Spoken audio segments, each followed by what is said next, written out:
नमस्ते। My name is doctor Manoj Kumar. मैं head department of parasitology and haematology, institute of public health and hygiene. मैं पिछले 6 साल से इसी इंस्टीट्यूट में काम कर रहा हूँ। आज हम बात करने वाले हैं कि bachelors of medical lab technology, BMLT क्या है, उसमें कोर्स फीस क्या होती है, फिर उसके बाद उसकी अपॉर्चुनिटीज़ क्या है, उसकी सिलेबस क्या है, फिर उसके बाद उसमें से क्या-क्या मतलब स्किल्स ओरिएंटेशन चाहिए होगा, आगे आपको क्या-क्या ओपनिंग्स मिलेगा, फिर उसके बाद इनिशियल स्टार्टिंग पैकेज क्या मिलेगा, इसके बारे में हम डिटेली आज डिस्कशन करेंगे। So first of all we just want to know about what is medical lab technology. बहुत लोगों को लगता है कि मेडिकल का मतलब ही एमबीबीएस और मतलब साइंस ऐसे लगते हैं कि nursing, but paramedical is also a field of medical. Medical में पैरामेडिकल भी एक फील्ड है। So bachelor of medical lab technology बच्चे क्या होते हैं कि उनमें आपकी बैचलर्स डिग्री मिलता है, उसमें से 3 इयर्स की कोर्स होती है, उसमें हम इन्वेस्टिगेटिव साइंस पढ़ते हैं। जैसे कि मान के चलिए कि आप डिफरेंट टाइप ऑफ सब्जेक्ट्स होती है उसमें। उसमें हम क्या करते हैं कि जांच करना, क्योंकि आप लोगों को तो पता है जांच सही है तो इलाज सही। सो मैक्सिमम जो डिजीज आइडेंटिफिकेशन और डिजीज को पता करना, वो डिजीज किस तरह का आ रहा है, मतलब उसको कैसे पता करना, वो सारी चीज इस मेडिकल लैब टेक्नोलॉजिकल कोर्स में आती है। इसी को कहते हैं मेडिकल लैब टेक्नोलॉजी। सो ये कोर्स है basically BSc medical lab technology, bachelors of medical lab technology. अच्छा, नेक्स्ट हम ये पूछ लेंगे कि एक सवाल होता है सर इसका बेसिक हम क्या करना चाहिए, मतलब इसका एलिजिबिलिटी क्राइटेरिया क्या होना चाहिए। इसकी बेसिक क्वालिफिकेशन 10+2 होती है साइंस फील्ड में, फिजिक्स, केमिस्ट्री, बॉटनी, जूलॉजी या फिजिक्स, केमिस्ट्री, बायोलॉजी। तो ये है basic eligibility criteria for Bachelors of Medical Lab Technology. So, my dear students, now we are going to talk about how to take admission in Medical Lab Technology. BSc in Medical Lab Technology में admission हम कैसे लेंगे। बहुत सारी university में अलग अलग criterias हैं।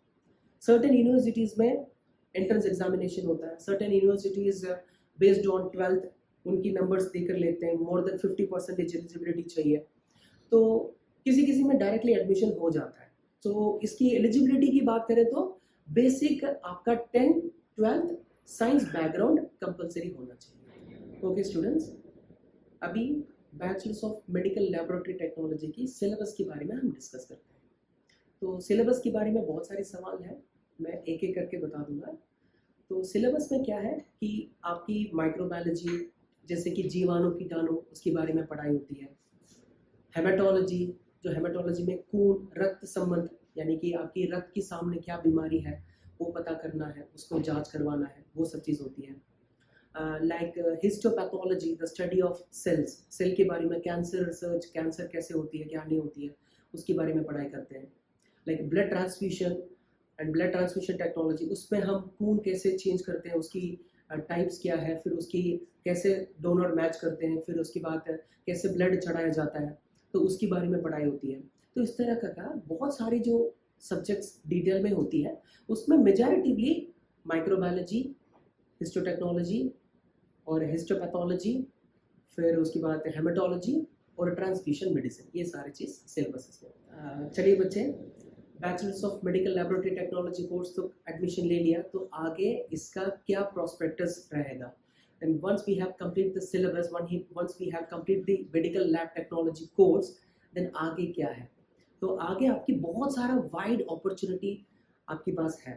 जैसे कि आप लेबोरेटरी में काम कर सकते हो एज ए लेबोरेटरी इन्वेस्टिगेटर, फिर उसके बाद मेडिकल लेबोरेटरी टेक्नोलॉजिस्ट बन सकते हो, फिर उसके बाद क्लिनिकल रिसर्च कोऑर्डिनेटर बन सकते हो, फिर उसके बाद क्लिनिकल रिसर्च ऑर्गेनाइजर बन सकते हो, और समटाइम्स आप लेबोरेटरी इन्वेस्टिगेशन की अलग डिपार्टमेंट है फोरेंसिक साइंस, उसमें भी आप जा सकते हैं।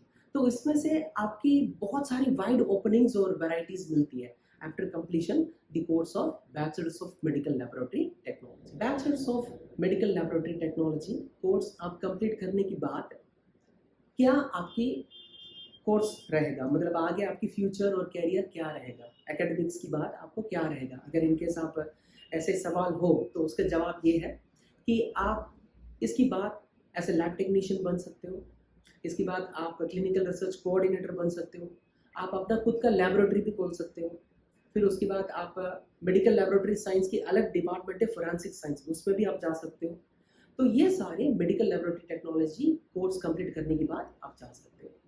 तो medical laboratory technology, BSc medical laboratory technology complete करने के बाद आपकी सैलरी का क्या प्रोफाइल रहेगा?